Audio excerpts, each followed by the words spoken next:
It's strange how two people can live in the same city, work at the same company, get paid the same wages, face the same challenges, yet one rises and the other stalls.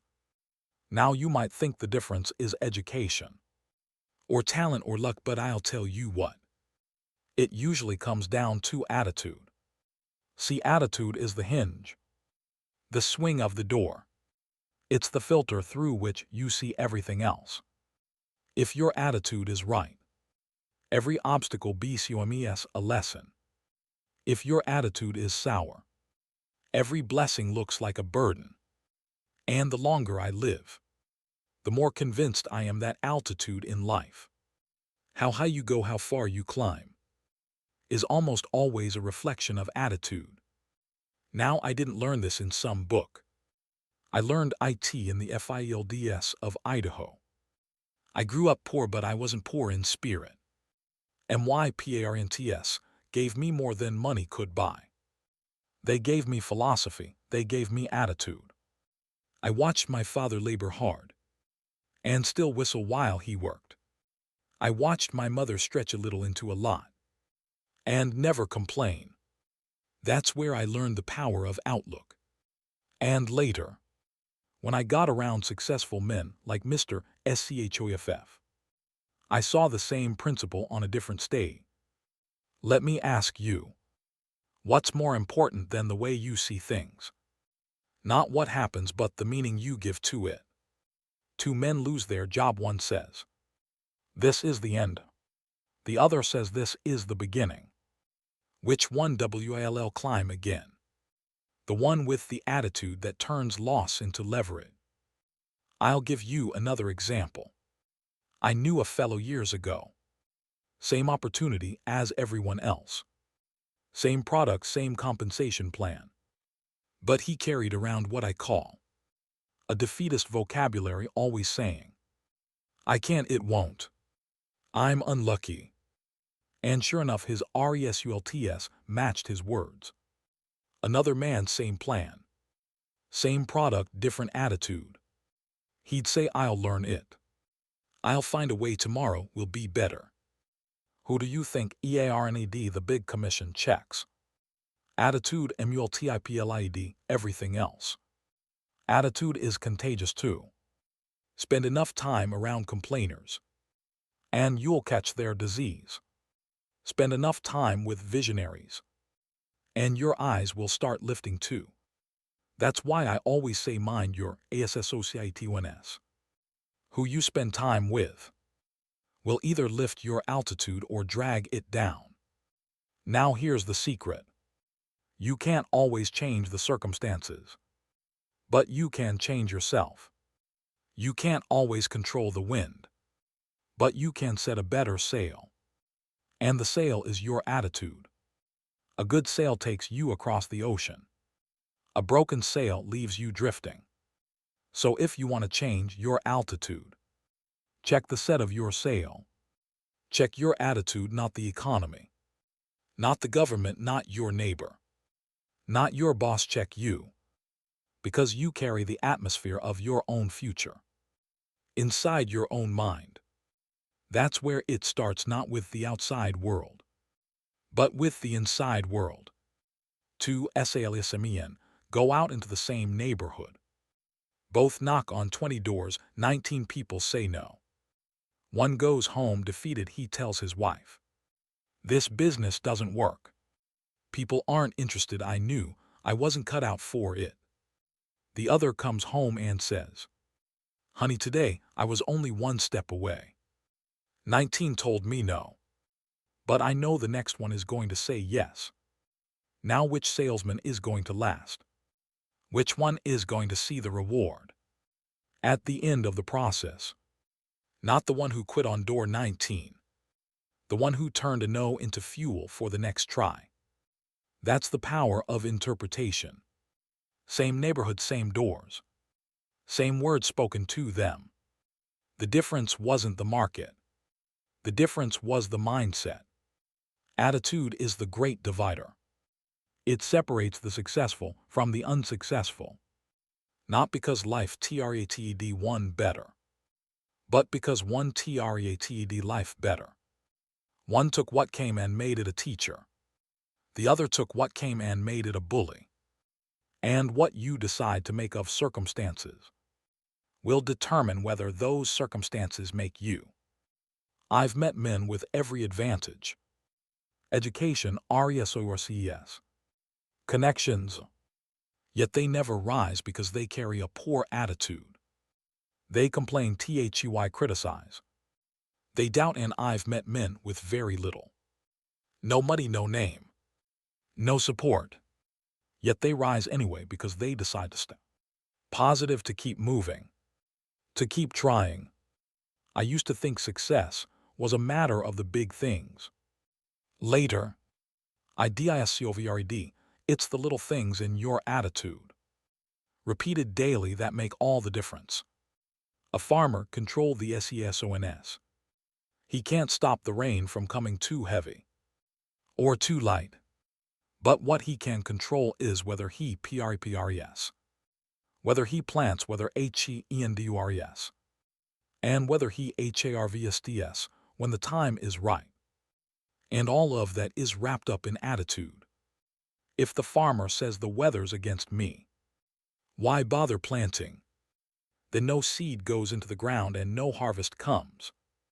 But if he says I'll plant anyway, I'll work with what I have, I'll give it my best, then when the season turns, he has a crop. That's how life is. You don't get to choose the seasons, but you get to choose how you respond to them. That's attitude. And here's the hard truth. Excuses eat away at altitude. Every time you justify why you're not where you want to be. You trade growth for comfort. You trade altitude for attitude. And it's a bad deal. The man who says, I would if the government was different, or I would if my boss treated me better, or I would if I lived somewhere else. That man has chained his future to circumstances outside his control. But the one who says, I will because I choose, I will because I can, I will because my future depends on it, that man is free. So the dividing line is sharp. Will you blame or will you build? Will you complain or you climb? It isn't the money, it isn't the weather. It isn't the product, it's you. And that's why attitude always comes before altitude. Because if you can't win in your mind, you win in the marketplace. I used to think attitude was something small, like a mood. Wake up on the wrong side of the bed, frown all morning, then maybe shake it off by lunch. But I came to see that attitude is not just a passing mood. It's the foundation of philosophy. It's how you interpret life. It's the lens. And once you put on a certain lens, everything you see comes through that filter. Now here's the interesting part. Challenges don't change who you are. They reveal who you are if a problem shows up. And your first instinct is to complain. Then we learn something about your philosophy. If a problem shows up and you say, what can I learn from this? Then we learn something else. Same problem, different response. Different outcome. I'll never forget a story from my early business days. A young man came to one of my meetings all excited. He said, Mr. Rohn, I'm ready to get started. I've got dreams, I've got goals. I'm hungry. So he began. And for the first few weeks, he worked hard, but then he hit resistance. People said no, some laughed at him. He came back to me discouraged. He said, I didn't know it would be this hard. And I told him that's the test. Not whether the market is easy. The test is whether your attitude is strong enough to endure the difficulty. He didn't last. Why? Not lack of ability. Not lack of opportunity, lack of the right attitude. Contrast that with another man I met. Around the same time he faced the same rejection. He heard the same numbers. But he would come back too, Emmy with fire in his eyes. He'd say they said no today. But I'm closer to yes. They said no. But I'm learning how to answer OBJCTIONS. They said no. But at least I was out there doing something. He lasted and eventually he prospered. So the difference isn't the event. It's the meaning you attach to the event. That's why attitude is so powerful. It doesn't just affect how you feel. It dictates what you do next. Life will hand you bricks. Some are heavy, awkward, rough.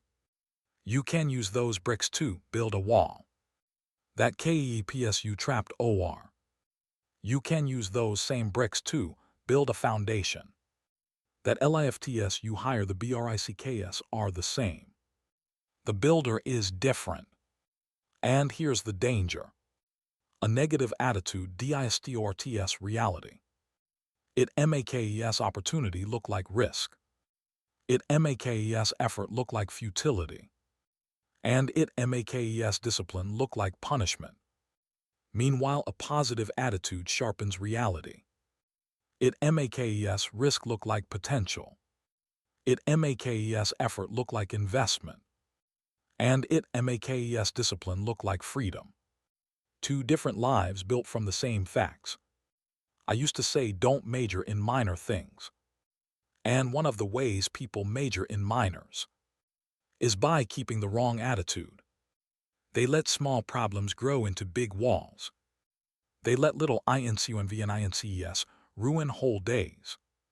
And eventually, they let temporary SETBACKS define permanent LIMITS. But when you change your attitude, you shrink problems down to size. You say this is only a bump. This is only a season. This is only a chapter. And when you think like that, you keep climbing. Now, I don't mean to say that a positive attitude ELIMINATES difficulty. IT doesn't, but it EQIPS you too outlast difficulty. That's the distinction. The storm still comes. But the man with the right attitude BUILDS his house on rock not sand. And when the storm passes he's still standing. So ask yourself, what's the meaning you're giving to your CHLLNGS?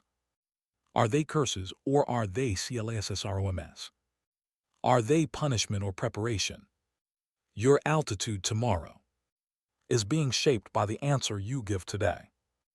One of the best ways I know to illustrate the power of attitude is through the airplane. Think about it. An airplane doesn't get off the ground because the wind is perfect. In fact, it often takes off against the wind. That resistance helps it lift.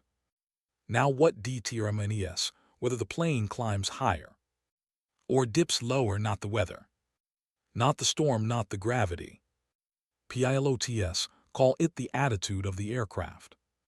The angle of the nose compared to the horizon. Adjust the attitude and you adjust the altitude. That same principle applies to you. You can't eliminate gravity. You can't remove every storm. But you can adjust your personal attitude.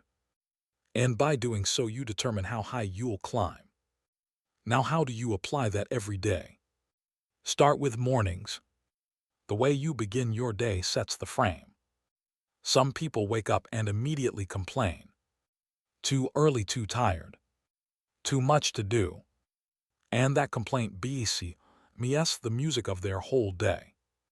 Others wake up with gratitude. They say, thank God I've got another chance. I've got another sunrise. I've got work to do. And that means I've got purpose. Same alarm clock, different start, different day. Another daily habit is how you speak. Your words are the paintbrush of your attitude.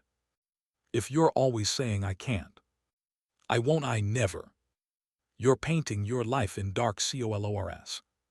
But if you say I can, I will, I'll try, I'll learn, you're painting in brighter colors. And here's the secret. You start to live inside the picture you paint. Your associations matter too. If you're around people who see everything as a problem, you'll start seeing problems everywhere. If you're around people who see opportunities, you'll start spotting chances you didn't even notice before. That's why I tell people, be careful who you spend time with. Attitude is more contagious than the flu. And then there's discipline. You see, discipline is the daily demonstration of attitude. If your attitude says I can rise higher, then your discipline will show it in your choices. You'll read the book, make the call, hit the gym, save the dollar. If your attitude says it matter, then your discipline will vanish. You'll skip, you'll delay. You'll waste, and little by little, those choices stack up into two very different lives. I'll give you an image. Imagine two men planting seeds. One has an attitude of faith. He plants every day, waters every day, works the field. The other has an attitude of doubt. He plants a little, complains a lot, skips days at harvest time. One has abundance, the other has regret. Now, was it luck? Was it weather? No. It was attitude made visible through action. And here's something practical. When problems show up, check your language. Instead of saying, why me? Try, what's this here to teach me? Instead of saying, I can't afford it, say, how can I afford it? Instead of saying, I'm stuck, say, what's my next move? Those small changes in wording change your altitude because they shift your focus from limitation to possibility. I've taught 4 years that success is nothing more than a few simple disciplines practiced every day. But those disciplines don't survive without the right attitude backing them. Your habits follow your attitude. Your future follows your habits. So if you want to go higher, don't start with the ladder. Start with the mind, because if your attitude is right, you'll keep climbing even when the steps get steep. Here's the truth about attitude. It doesn't really show up when things are easy. Anybody can smile in springtime. Anybody can be optimistic when the paycheck is big and the weather is fair. The test of attitude comes in winter. It comes when business is down, when friends turn away, when the cupboard looks empty. That's when the real measurement begins. Now here's where most people slip. They think the obstacle is the problem. But the obstacle is only half the story. The other half is how you respond to it. A weak attitude magnifies the obstacle until it looks impossible. A strong attitude shrinks the obstacle until it looks manageable. And the obstacle itself hasn't changed. It's the same mountain. What changed was the climber's view. I remember the early days of my career. When I was working in sales, sometimes I'd get a whole week without a single yes. I'd come home tired, discouraged. And the temptation was strong to blame the company, blame the product, blame the market. I was talking with Mr. Shoaf about this, and he said, Jim, don't let your attitude collapse. Just because the numbers don't favor you, this numbers will change, SESONS will change. But if your attitude crumbles, you will never stay long enough to see the shift. And that saved me. So how often do you excuse yourself with words like, it's just not your time, the odds are against you, or if only you had better brakes? Those phrases are poison. They sound harmless, but they rob you of responsibility. And once responsibility is gone, growth is gone. Excuses are the language of a low-altitude life. Don't wish away the struggle. Don't pray for lighter LOADS. Pray for a stronger back. Don't beg for an easy path. Build a better pair of shoes. The man who insists life should be fair will always be disappointed. But the man who accepts life's hardness and adjusts his attitude to meet it, he climbs. And isn't it true that most BREKTHRUGHS come disguised as BREKDOWNS? Think about it. You lose a job. That's the breakdown. But hidden inside is the push to start a business. You face rejection. That's the breakdown. But hidden inside is the lesson in resilience. You fall behind financially. That's the breakdown. But hidden inside is the discipline to handle money better. The attitude you bring. DTRMINES, whether you'll find the hidden gift or miss it completely. See how that works? Let me put it bluntly. Some people stop at OBSDACLES and call it destiny. Others hit the same obstacle and call it training. Which group do you belong to? That answer will tell me your future. More accurately than your background, your bank account, or your education. So here's the challenge from now on. Catch yourself when excuses rise up. Don't let them pass your lips. Replace them with determination. Instead of saying you can't because, start saying you will. Until instead of saying you would if, start saying you must so you will. This isn't just positive thinking. It's disciplined language that RESHAPES your reality. Because in the end, altitude isn't for the lucky. It's for the persistent. It's for the disciplined. It's for the ONES who decide that. Attitude is not negotiable. Attitude doesn't just shape your career. It shapes every area of your life. If all we talked about tonight was business, we'd miss the bigger truth.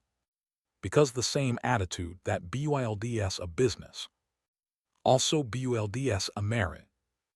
The same attitude that grows wealth also STRNGTHNS health.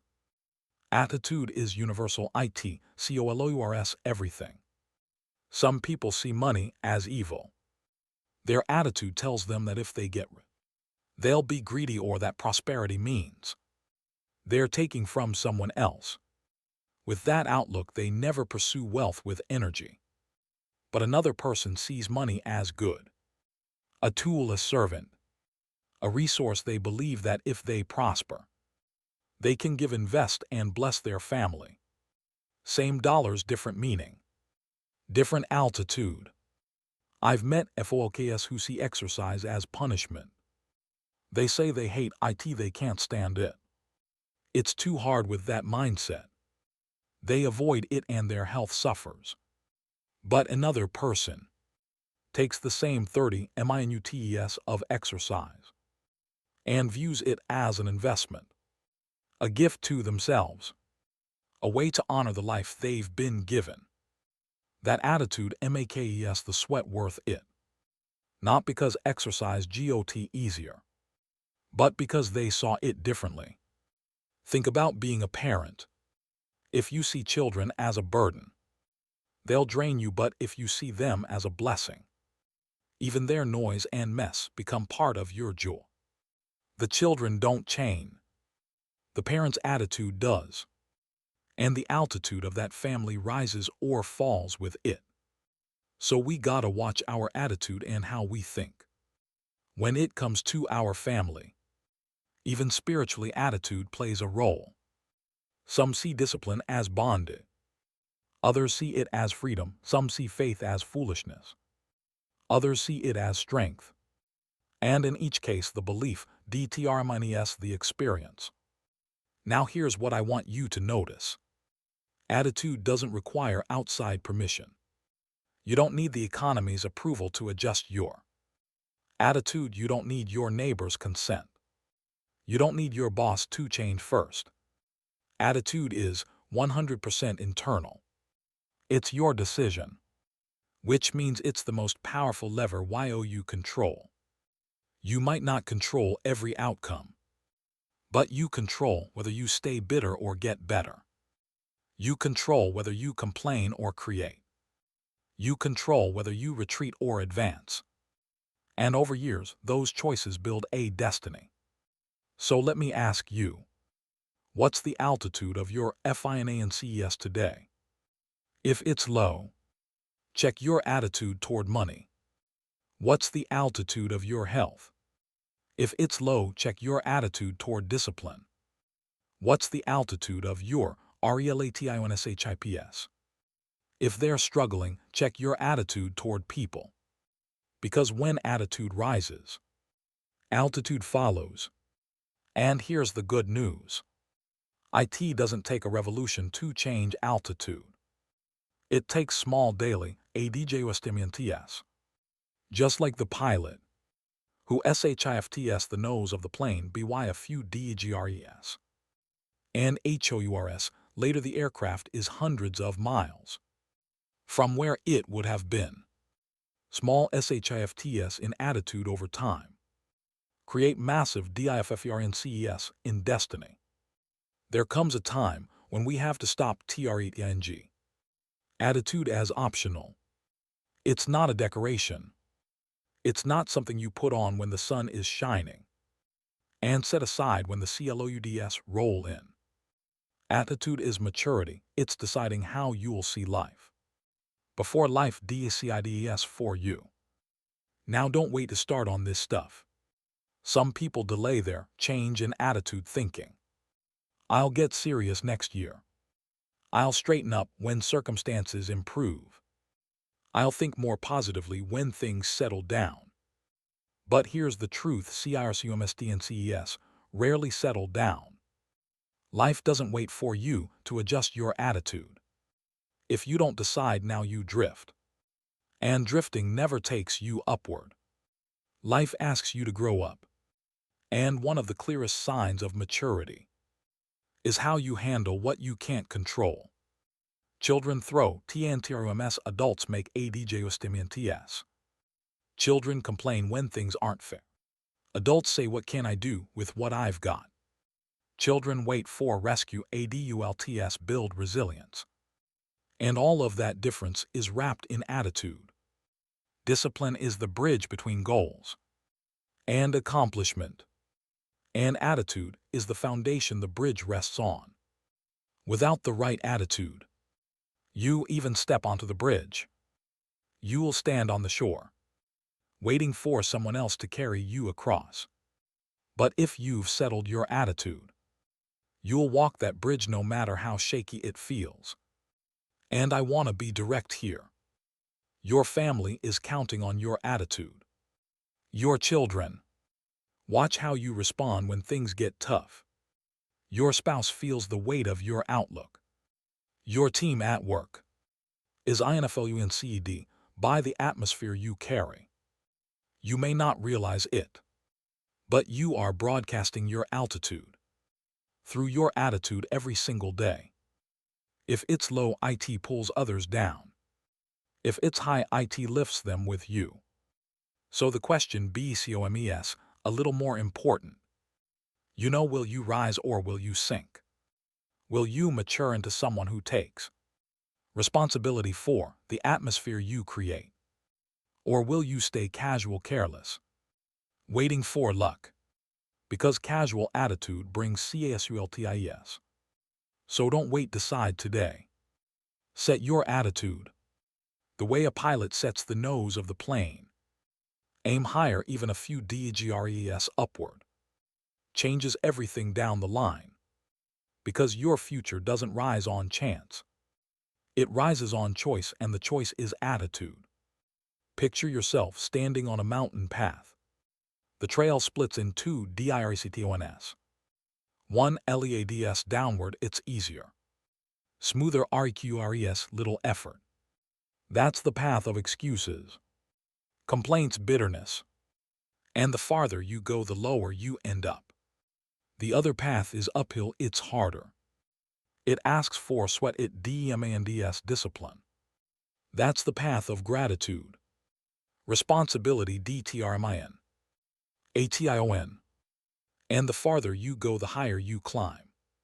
Which path you take is not chosen for you. It's chosen by you every day in every attitude. You choose gratitude instead of complaint today, and it lifts your mood. You choose persistence instead of quitting tomorrow, and it builds your resilience.